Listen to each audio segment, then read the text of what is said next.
Yeah, there's a little bit I wanted to quote here about his son.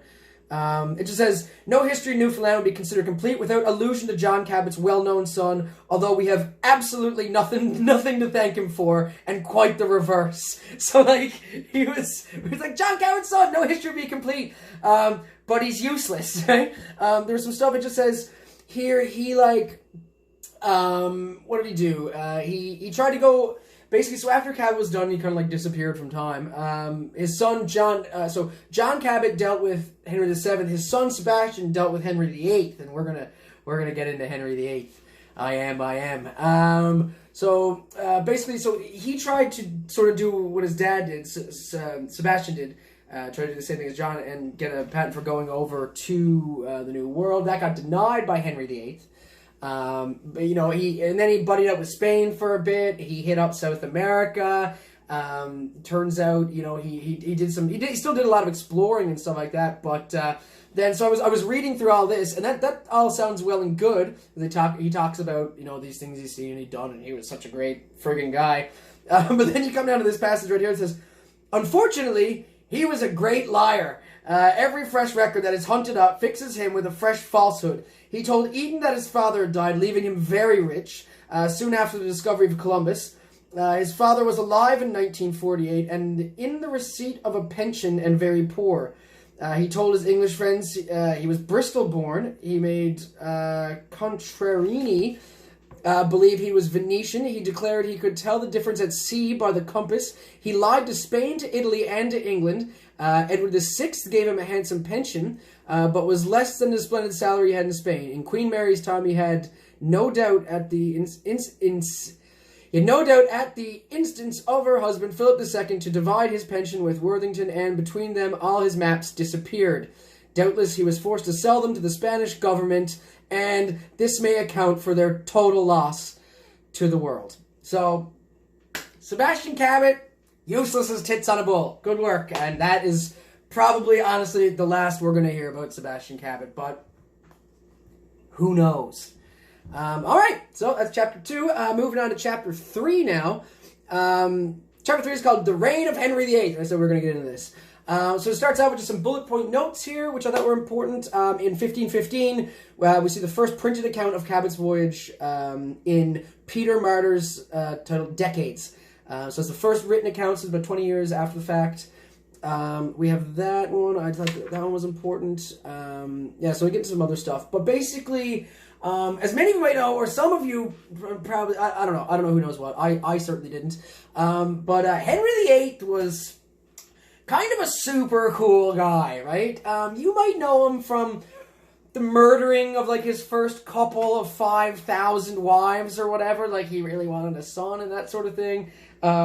He also created the Church of England, basically to separate religion from Italy, to get the Pope out of the question, so he could get a divorce, basically. You know, the man wanted a divorce so badly, he started a new church. I think that is, you really gotta give it up to a fella who wants it that bad, right? In 1522, there's documentation, there's 40 to 50 houses in Newfoundland. 1934, we have Cartier's first voyage, landing in NL. So all this stuff is happening while Henry VIII is in power. So, you know, at this point, so we're like 15, I don't know, where the hell, so we're like the 1530s, 1520s, 1530s-ish. So at this point, DW, our man, explains that there's a lot of war going on at this time, and yada, yada, yada. Basically, because of everything in the 1500s, there's crazy wars going on in Europe. Everyone's, like, at everyone's throats and stuff like that. And DW basically just goes, and we're not even going to get into that, because basically, we're over here, and you're over there. Like, just, there's too much going on. He's not writing a history of European battles in the 1500s. So, we get to skip up over all that, which is grand, because that would turn this into a longer series again.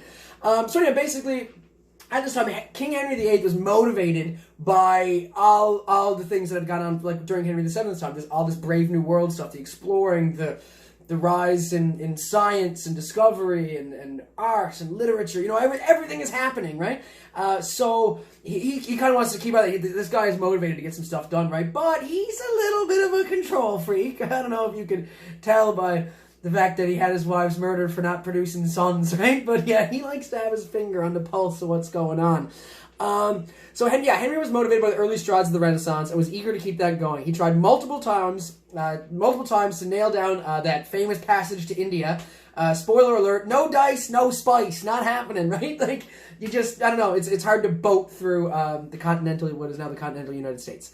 So anyway, so he tried to do that, but more importantly, he's credited with, like, bringing England onto the global stage as like a naval power, right? So there's a lot of shipbuilding, a lot of exploring. He put a lot of emphasis on seafaring, maritime trades, law, all that sort of stuff, right?